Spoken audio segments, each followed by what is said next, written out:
and this is my mother. Latrina. So today we are going to spill the tea on these hospital visits. So,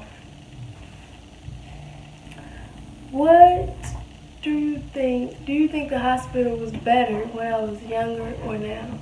When you were younger. Definitely younger. What are some things that were better? The things that were better when you were younger and we came to the ER and I told them at the front of the ER admissions, my daughter has sickle cell. They're like, oh, okay. Got right on it. We immediately went to the back. They immediately checked your hemoglobin. They put you on some fluids. They start running tests. And Dr. Kornblit, I love you. I in the beginning, I was like, oh my God, this man, I can't deal with him. I just can't do it. But he's fabulous. He's awesome. He's retired, but he is phenomenal. He didn't keep her in the hospital if the fever wasn't up there. If her hemoglobin was good, he would send us home and tell me to give her plenty of fluid, let her get lots of rest because the hospital is not the place to be. And I was like, oh my God. But he was fabulous. Bless your heart. Okay, how do you feel that the doctors are? I didn't answer the second part of the question. Now, as an adult, once you hit 18, they don't treat you like the cute, cuddly little kid anymore. Now you become a drug addict. That's how they treat you. And it's like, wait, these are the same medicines you were giving her as a kid. You prescribed. I didn't ask for it. That's what you gave me. And you said this is what manages her pain. But now, since you're an adult, you're 18? Oh, it's totally different. Oh, well, we can't give you any drugs. Nobody asked about any drugs. We came here because she was in a lot of pain and the medicines weren't helping at home. So we came to make sure that her hemoglobin was good and that she wasn't having any infections. But no, this is the first thing comes out of your mouth. We can't give you any drugs. I'm like, if we wanted to refill, we wouldn't have came to the ER. Duh. And basically, like for me it wasn't like that, but some 5-year-olds, they'll prescribe high medications. And then when they get to like 18, they built a tolerance to it, which is something that the doctor gave them anyway. But since they've been giving it to them for this long time, now they need more of it. Yeah. And they act like they don't know that. And then everybody comes in, they got this little attitude. It's just a crisis. No, they're in pain. And you can't tell somebody, oh, because they're not falling on the floor screaming. Everybody, don't do that. It's not going to change anything. They're still not going to get any more medicine. And they're going to be tired. And they've learned how to cope. They've been dealing with this for their whole life. So if they're sitting, drawing, or just sitting and watching TV, they're coping. They're not, oh my God, they need to be admitted to the psych ward. That's not it. They're sitting, coping, doing the best that they can. Oh, there is another thing about doctors too. With sickle cell, they basically feel like every child with sickle cell is depressed. They do. And there's no offense to anyone who is, but I don't feel like I'm depressed. Like they've tried to sneak people in to talk to us. Yeah. Hi, I'm just here to look. Come observe. And then we had a doctor's office, a visit, where I'm talking to this, she was a resident, so she was a resident.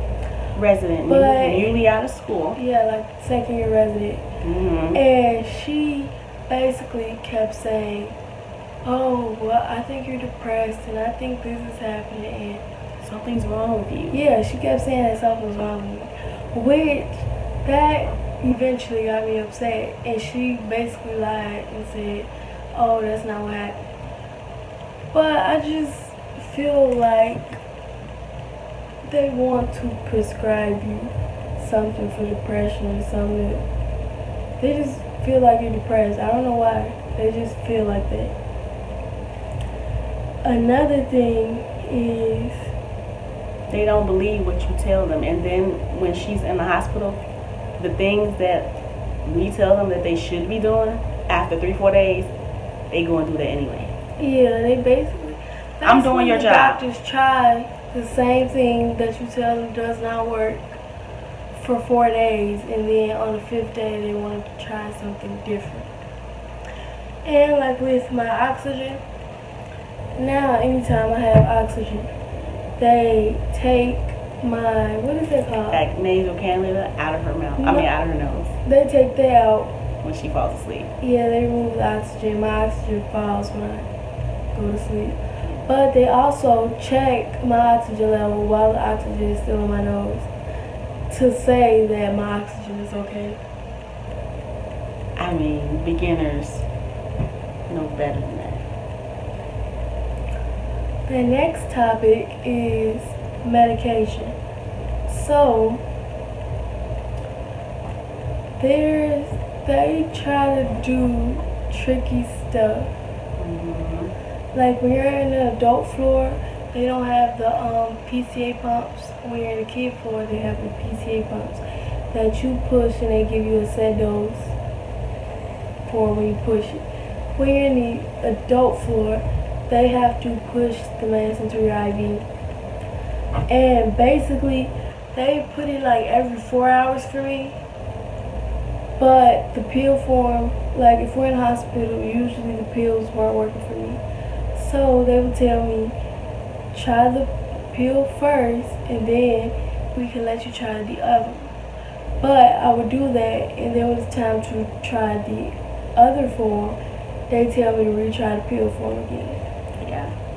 And they had this formula up on the board that they were trying to explain to each other, and I was like, this makes no everybody sense. interpreted what they wanted to. Each shift did something different, and I'm like, everybody needs to be on the same page because this is ridiculous. And then they always want to paint you as the angry parents, especially when you look like me and her. They just want to say we're angry all the time. They come in, oh, we're not trying to upset you. Please stop. Come in and do your job. And on my group that I'm in, there are patients who they have an IV bag of fluids, and they will push the mask in their IV bag of fluids so that they will have to get through the entire bag of fluids before they get that dose. And that bag can take anywhere from 4 to 6 hours to empty. And that little medicine is so little and it's so diluted, it's not helping anything. Don't be being cruel. And nurses. First of all, I've had nurses tell me information about other people. So on my birthday, I was in the hospital last year, and 2 nurses came in there talking about a girl who was in the hospital, what she had, why she was there, how long she was there, her family, which that's against HIPAA. I wasn't supposed to know that. I wasn't supposed to know that neither. Then, later that day, I was sad because it was my birthday and I was in the hospital, and one nurse told me, well, there's this other girl who's been here for, what, 3 months or a year? Yeah. So you shouldn't be, she's been here way longer than you. You shouldn't be feeling bad. Which, first of all, everybody's situation is valid. Just because somebody's been in the hospital a year doesn't make my situation any less valid. Exactly. And it's your birthday. Who wants to be in the hospital on their birthday? Exactly. Also, the nurses, they give us the same exact nurses who some of them don't know anything. Then they try to tell you about sickle cell disease. They're telling you wrong information, and you're like, that's not it. Yes, it is. Yes, it is. It is not. Should I give you a brochure? In schools, they need to really give them a section, just like how they do with cancer and all these other things, and high blood pressure, diabetes, all those things you get taught on. They need to teach them about sickle cell disease. I don't think they need a section. I think they actually need to meet. I think they actually need to have people with sickle cell come and explain their experience so they don't have a different outlook on it. Or they can watch that movie. What's the name of it? I think it's Spilled Milk. If you haven't seen that movie, I think I could put the link in the description box for you guys. Yeah, doctors, nurses, They need to watch it. people that don't have sickle cell disease, you need to watch that. That will give you a up close and personal experience of what it's really like. Watch it. And I was on the children's floor, which they now kicked me off of. Yeah.